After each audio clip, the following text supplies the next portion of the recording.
El discípulo. Revista para la educación cristiana transformadora.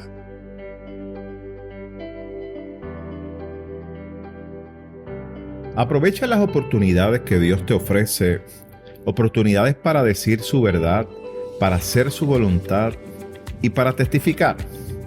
En la clase de hoy veremos cómo Pablo tiene la oportunidad de dirigirse a unas personas que no eran del pueblo común y corriente, eran personas influyentes, gente de poder, que ocupaban altas posiciones políticas y de otra índole.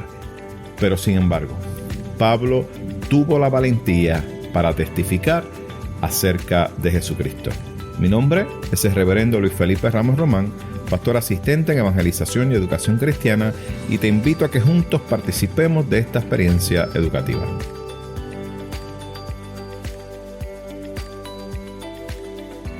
El discípulo. El discípulo. Una revista para la educación cristiana transformadora. Dios les bendiga, mis queridos hermanos. Qué bueno compartir con ustedes la palabra del Señor, y hoy estaremos trabajando nuestra lección número 18 titulada Valentía para testificar, y estaremos utilizando como texto bíblico el libro de Hechos capítulo 26, los versículos del 1 al 11, y el texto áureo para este día está en Hechos capítulo 26, el versículo número 6, que lee de la siguiente manera: y ahora me han traído a juicio precisamente por esta esperanza que tengo en la promesa que Dios hizo a nuestros antepasados. Y los objetivos para este día son los siguientes: concluir esta unidad titulada Esperanza Viva, con una lección inspiradora que realza esa esperanza en el Cristo vivo, resucitado con poder transformador. Número 2, ejemplificar con la experiencia de Pablo en qué consiste la valentía para testificar. Y número 3, aplicar el tema del respeto implícito.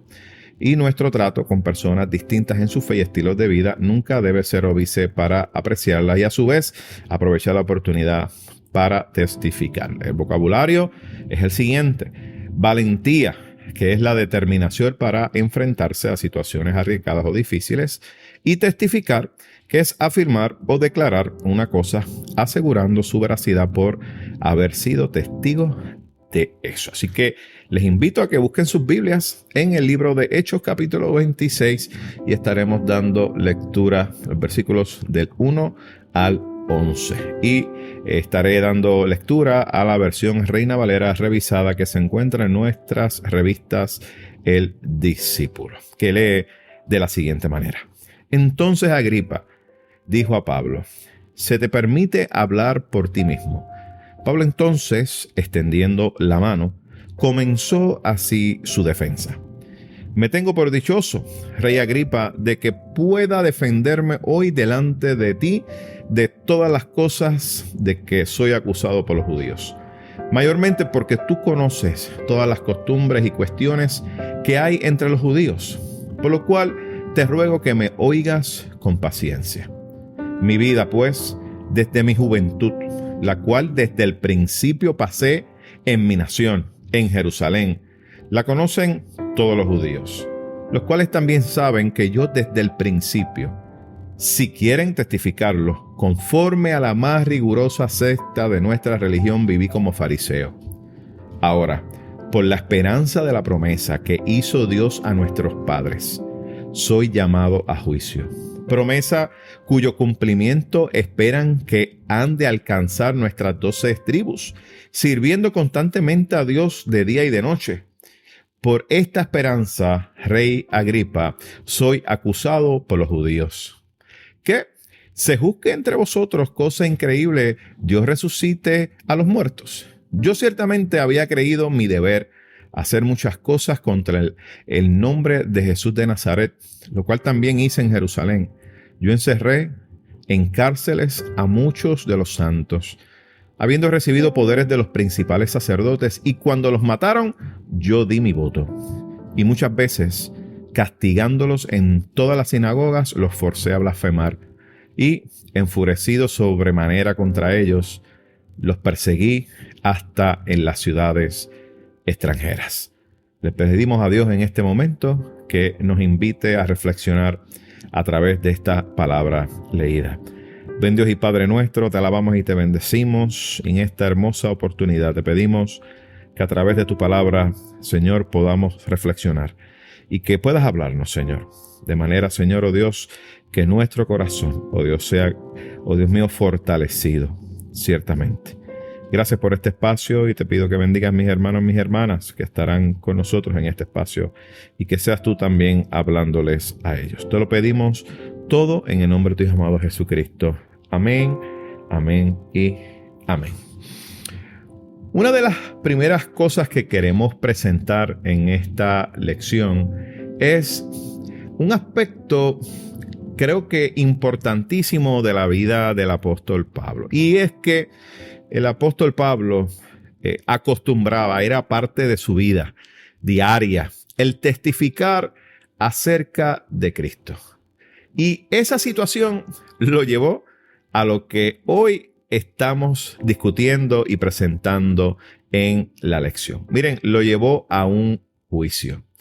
Y la realidad es que en medio de esa circunstancia que el apóstol Pablo se encontraba, que miren, era un juicio en contra de él, Pablo, ciertamente con su astucia e inspirado por el Espíritu Santo, tomó esa situación y la transformó, ¿verdad? De manera que convirtió eso en una oportunidad para testificar acerca de Jesucristo y lo hizo con mucha valentía.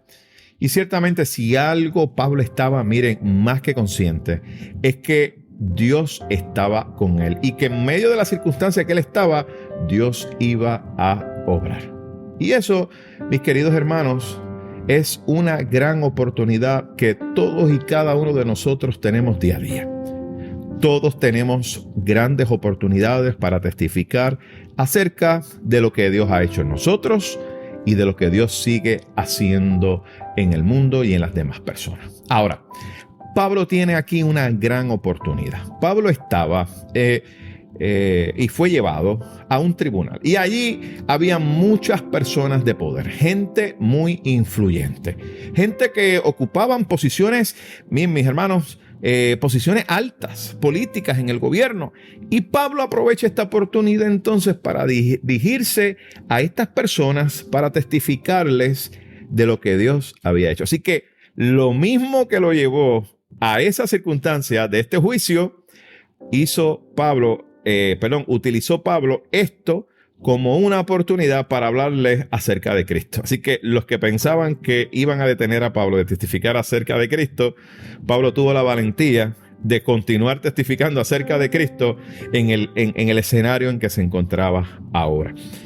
Y ciertamente ese capítulo 26, si lo leemos completo, y les invito a que no se detengan solamente en estos primeros versículos que acabamos de leer, estos primeros 11 versículos, sino que tenga la oportunidad de leer todo este capítulo 26 y va a ver cómo de manera, vamos a decir así, magistral, Pablo comienza a persuadir a todos los que están ahí. De hecho, el mismo capítulo 26, el rey Agripa dice que casi lo convence y casi se hace cristiano.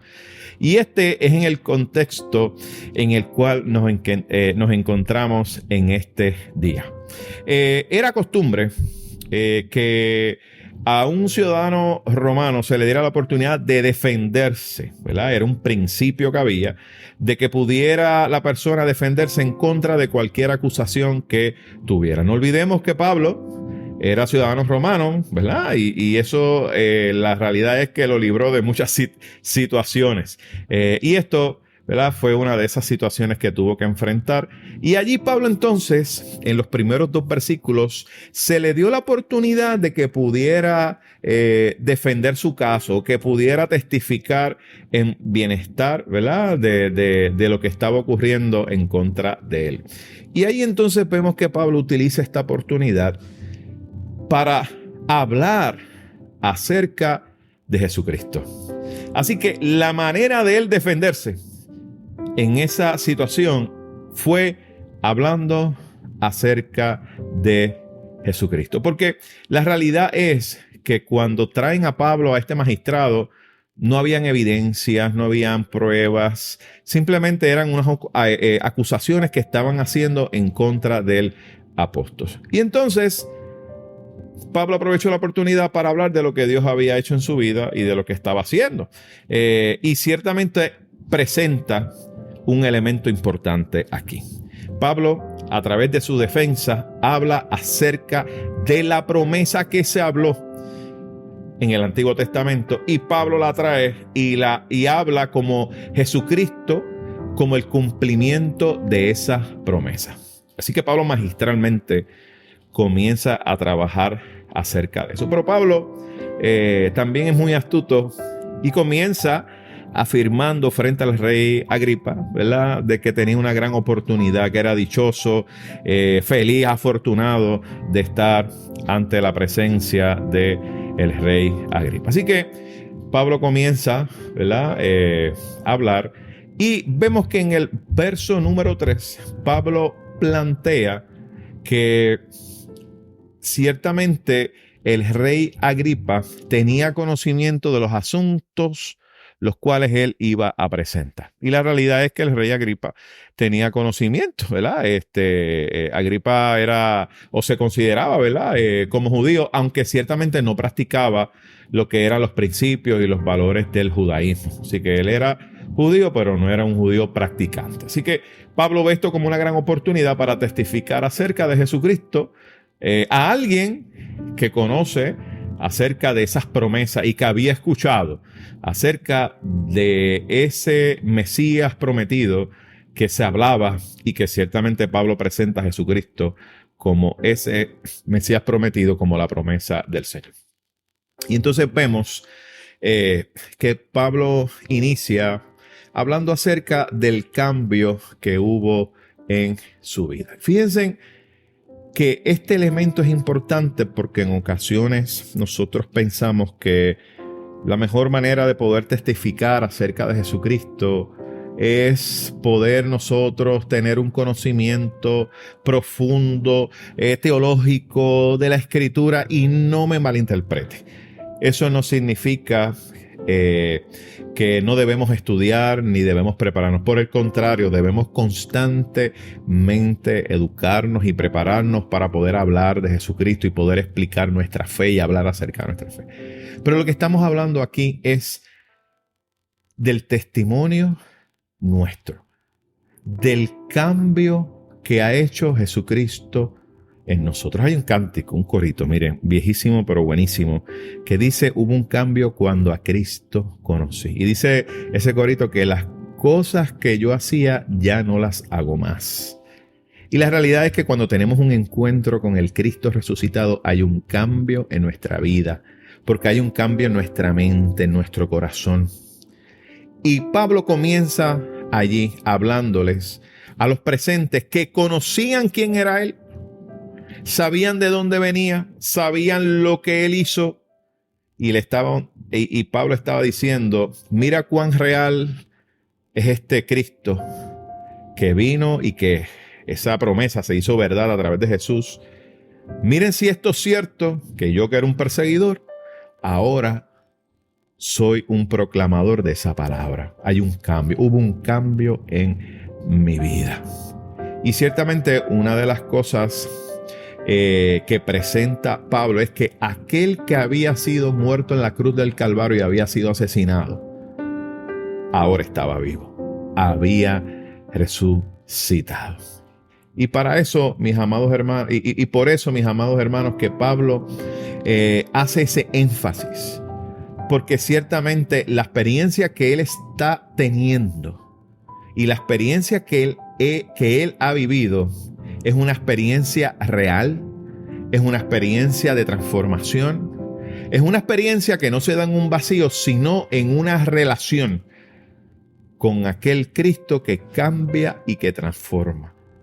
Porque una persona que está muerta, la verdad es que no puede transformar a otros, pero aquel que está vivo, como el Cristo resucitado, ciertamente ese milagro vivo de Jesús es el que nos cambia a cada uno de nosotros. Y por eso es que vemos este fundamento, ¿verdad?, de la resurrección. Y Pablo obviamente utiliza esto magistralmente, pues porque es fariseo y sabemos que los fariseos creían en la resurrección. En cambio los saduceos no. Y así que Pablo utiliza esto de manera muy estratégica, ¿verdad?, para ganar quizás el favor de aquellos que estaban ahí. Así que el asunto primordial que Pablo está presentando en su caso, ¿verdad?, el planteamiento, lo que él está presentando como ese elemento importante en la defensa de su caso, es que él está hablando de un Jesucristo que está vivo y que no está muerto, que está vivo. Y todo lo que Pablo ha hecho es porque este Cristo está vivo. Y por lo tanto, todo lo que Pablo ha dicho es verdad, porque ha hablado de un Cristo vivo y ha dado testimonio de que ese Cristo está vivo porque ha sido transformado por él. Así que lo que estoy hablando no es mentira, es verdad. No es una falsedad lo que estoy presentando. Y Pablo está presentando eso de esa manera. Así que Pablo está evidenciando esa realidad. Y parte ciertamente de esa prueba de que Jesucristo está vivo es el cambio en nuestra vida. Recuerdo una vez que un joven, mientras tuve la oportunidad de pastorear algunas de nuestras iglesias, un joven me hablaba acerca de cómo saber si Dios es real, si Dios existe. Y me acuerdo que ese joven estaba pasando por una situación de vida bien difícil, bien difícil. Y la realidad que me acuerdo que en el diálogo le dije, ¿tú has visto el cambio que Dios ha hecho en tu papá? ¿Tú has visto ese cambio? Y dice, sí, pastor, he visto ese cambio que Dios ha hecho en mi papá. Pues yo creo que eso es una evidencia de que el Cristo que tú y yo le servimos es un Cristo vivo. Porque el único que puede cambiar al ser humano es Jesús. Miren, por más que nosotros intentemos hacer modificaciones en nuestra vida y hacer todo, que no es que sea malo, eso es bueno, pero quien realmente puede transformar el alma, la vida, el ser, es Jesucristo. Y por eso es que Pablo presenta esto como su argumento principal. El Jesús el cual yo predico está vivo y yo soy la mayor evidencia. Y yo creo que si contextualizamos eso a nuestro tiempo, estamos enviando un mensaje poderoso a aquellos que nos rodean. La mejor evidencia de que Jesús es real es que se vea y se testifique a través de nuestra vida y a través del cambio que Dios ha hecho en nosotros. Porque si nos convertimos al cristianismo y no reflejamos un cambio, y yo no estoy diciendo, ¿verdad?, que tengamos que cambiar de la noche a la mañana. Miren, Dios puede hacerlo si así lo desea, pero tiene que haber un proceso de transformación que es continuo. Porque cuando nosotros venimos a los pies del Maestro, nos convertimos en sus discípulos. Y si somos discípulos del Maestro, cada día tenemos que aprender algo. Y cada día que aprendemos algo, hay una invitación a que hagamos praxis, a que hagamos práctica de lo que hemos aprendido. Y eso, mis amados hermanos, se llama el testimonio de nuestra vida. Y entonces, la realidad es que Pablo está presentando esto y lo hace bien intencionalmente porque Pablo sabía que el judaísmo estaba fracturado. Había muchas sectas dentro del judaísmo y cada secta tenía su líder y cada uno tenía su librito. Y Pablo utiliza esto como una gran oportunidad y Pablo plantea que ese cambio en su vida, los cuales cambios los cuales han sido presenciados por los que están allí, es evidencia cierta de que de lo que él habla es cierto y es real. Y entonces vemos que entonces Pablo en los versículos 6 y 7 comienza a hablar de los que están allí e introduce una palabra muy importante que es la palabra esperanza. Y estamos hablando de una promesa verdadera y segura que viene de Dios. No es una esperanza basada en el deseo, una esperanza basada en probabilidades, sino una esperanza basada en la promesa verdadera y segura que viene de nuestro Dios Todopoderoso. Y esa esperanza bíblica, mis amados hermanos, es que ciertamente Dios a través de Jesucristo se ha extendido a cada ser humano.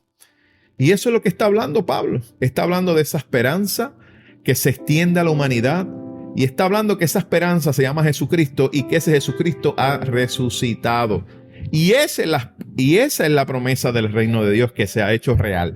Y que siga haciéndose real en nuestra vida. Y que se siga haciendo real cada vez que nosotros nos convertimos en testimonio vivo de esa esperanza. Miren, mis amados hermanos, Jesucristo es la esperanza. Jesucristo es la promesa de Dios. Y ciertamente todo esto, la esperanza y la promesa, se relacionan en esa resurrección de nuestro Señor y Salvador Jesucristo, que ciertamente ata todo esto a través del reino de Dios. Y pienso, mis amados hermanos, que nosotros tenemos que ser testigos de ese reino que se hace real hoy en cada uno de nosotros. Y me encanta mucho, ¿verdad? Porque esto, mis amados hermanos, tiene, mire, gran importancia en nuestro tiempo, en nuestro contexto, en nuestro país. Porque fíjense que cuando Jesús les enseña a los discípulos acerca de cómo orar, en esa oración ejemplo que tenemos, Jesús plantea: y venga a nosotros tu reino. Y la realidad es que a veces pensamos que cuando hablamos del reino de Dios estamos hablando de esa experiencia que tendremos cuando Cristo nos venga a buscar o cuando Él venga, y que participemos de esa experiencia de reino. Pero lo que aquí estamos hablando es que el reino de Dios se ha acercado a nosotros a través de Jesucristo. Y que cada uno de nosotros, usted y yo, que hemos creído en esta esperanza, que vivimos esta esperanza, que afirmamos esta promesa, que vivimos la resurrección cada día de nuestras vidas, nosotros, cada uno de nosotros, estamos afirmando el reino de Dios aquí en la tierra. Y hacemos reino de Dios en el día a día, en nuestras relaciones, en nuestra manera de comportarnos. Porque la realidad es que ese reino que estamos afirmando es un reino eterno. Porque el reino de este mundo no es eterno y va a perecer. Pero el reino que nosotros estamos afirmando es eterno. ¿Y cómo lo evidenciamos? En la resurrección de Jesucristo. Porque la muerte no pudo con Él. Por lo tanto, es continuo. Y va a ser, mire, ese reino va a ser eterno. Así que Pablo comienza a hablar de esta promesa de la resurrección. Y ciertamente el mensaje de Pablo es un mensaje fuerte a los que están allí presentes. Le está hablando del reino de los cielos que se ha acercado de Jesucristo y que ese reino es el que va a prevalecer. Y ciertamente Pablo no quiere pasar por alto de que Israel es pueblo de Dios, pero que ese planteamiento no se convierta en una excusa para hacer lo que ellos les da la gana, no. Cada uno de ellos tiene que arrepentirse y tienen que entender que hay necesidad y que tienen que reconocer a Jesucristo como Señor y Salvador. Que mientras ellos siguen esperando esa promesa, porque aún hay personas que esperan, judíos que aún entienden que Jesucristo no era el Mesías prometido, pero Pablo les está presentando desde hace miles de años que ciertamente Jesucristo es la promesa que ha sido cumplida. Y entonces vemos que Pablo, de manera muy valiente, en aquel escenario, comienza a testificar a cada uno de los presentes acerca de ese Jesucristo. Y está hablando acerca de la esperanza viva. Y la realidad es que vemos que ya en el versículo número 8 Pablo sigue haciéndonos énfasis en la resurrección de los muertos. Y ciertamente sabemos que, como les dije, como Pablo era fariseo, pero allí en el Sanedrín posiblemente muchos eran saduceos que no creían en la resurrección, Pablo está ahí, ¿verdad?, haciendo eso. Pero la realidad es que Pablo tenía que hacer esto porque Pablo entendía que muchos de los que estaban allí no creían que Jesucristo era el Mesías prometido. Así que vemos entonces, ¿verdad?, cómo Pablo sigue presentando a Jesucristo Cristo, como esta promesa. Y vemos entonces que en el versículo número 10, Pablo está planteando algo que es una realidad. Y esa realidad que Pablo está presentando, que hubo un cambio en su vida. Y un cambio no solamente de pensamiento, sino en las cosas que él hacía. Y entonces, el verso 11, Pablo sigue testificando que él forzó a muchos cristianos a blasfemar por la persecución. Pero la realidad es que Pablo estaba obsesionado desde su religiosidad. Y la realidad es que él lo que no quería es que la fe de Jesús se manifestara en otro lugar del mundo. Y yo pienso que Pablo tuvo gran valor de testificar acerca de esto. Y ciertamente Pablo habla de ese encuentro que tuvo con el Cristo resucitado. Y algo que tenemos que aprender de esta lección es que cuando nosotros testificamos acerca de Jesús, es Dios quien nos respalda. Y nos respalda con el testimonio de nuestra vida. Pero tenemos que ser honestos. Tenemos que ser humildes en lo que Dios ha hecho con nosotros. Y ciertamente el Señor, mire, nos dará la valentía para poder hablar. Y no solamente hablar, para poder actuar de manera distinta. Porque a veces con la boca es más fácil, pero con nuestros actos es más difícil. Pero el Señor nos da la valentía para actuar de manera distinta. Para que cuando haya una injusticia, podamos hablar de justicia. Para que cuando tengamos que mostrar amor, no nos cohibamos y que así lo podamos hacer. Y ciertamente hay un poder en el testimonio cuando ese testimonio se centra en lo que Dios ha hecho y en lo que Dios es. Porque Dios es. Y entonces, mis amados hermanos, se centra en eso. Se centra en quién es Dios y qué es lo que ha hecho Dios en nuestra vida. Y ciertamente este Dios que está vivo tiene el poder para cambiar a cada uno de nosotros. ¿Qué les parece, mis amados hermanos, si tenemos una palabra de oración? Señor, vamos a ti para que nos impartas la determinación y valentía para testificar y testificar de tus actos de amor y del poder que tienes para transformar a las personas. Con estilos violentos, en personas emisarias de tu paz y poder. Te lo pedimos todo en el nombre de Jesús. Amén, amén y amén. Mis amados hermanos, que el Señor les bendiga y esperamos estar con ustedes la próxima semana.